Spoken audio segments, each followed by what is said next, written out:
Okay, this is Brad Wharton for World TV in association with MMA Bay, and I'm here live at BAMMA 7 in Birmingham with Dean Amasinger. Dean, how you doing? I'm well, thank you. Happy with the win. It's good to get another W on a great show like BAMMA. It's good to be a part of it. It's been amazing being part of a card with Andre, Jimmy and Paul all getting ready for it at the same time. The atmosphere in the gym's been amazing. It's a throwback to the old days when we were all coming up and we were fighting on the same shows. So yeah, it's a great opportunity, and I want to thank BAMMA for having me on the show. Brilliant. Obviously, you're in there in the dressing room at the moment. You've got Andre in there, you've got Paul in there, you've got Jimmy in there. Can you tell us a little bit about what the atmosphere is like in that changing room at the moment? I mean, we're all like family. We've been training together for so long, and these guys are like my brothers. So it's such a comfortable atmosphere. It's only us in there. They haven't been great giving us a rough house changing room. So we're having jokes. We're all relaxed. And we're looking to get go 4-0. The last time we had 4 guys on the same card was UFC 105, and we went 4-0. And it's just a great atmosphere to have in training camp and in the change room. Brilliant. As I say, you've come off a very hard-fought victory there, 3 rounds. Did the fight go as you expected? No. To be completely honest, I don't think I give Shah enough respect. I was in great shape, and best shape I've ever been in, and I've gone in there and I really thought that I was just going to finish him first round with my dominant wrestling, get dominant position in side control and go and finish him. And he was a strong lad, equally matching me for strength, which is one of my greatest attributes.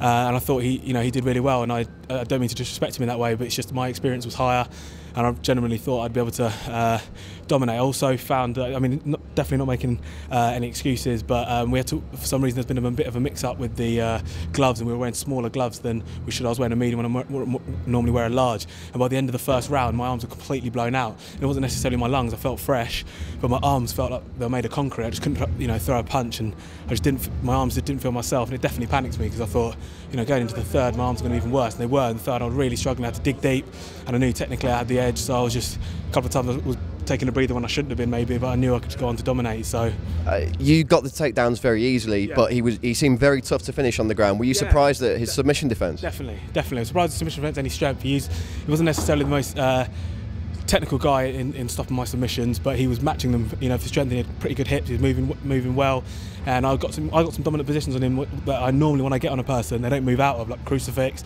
and high side control, and he was able to get out of them. So all credit to him. But at the end of the day, I'm happy with the win. I want to go on to bigger things, but I would have preferred a more emphatic sort of win, basically. Third round, he seemed to get a bit of a rally going.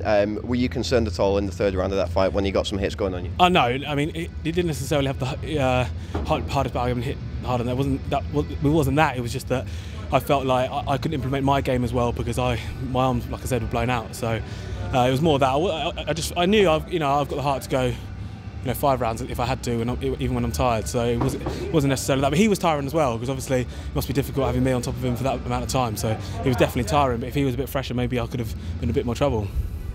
Dean Amasinger, thanks very much for your time, and enjoy the rest of your evening.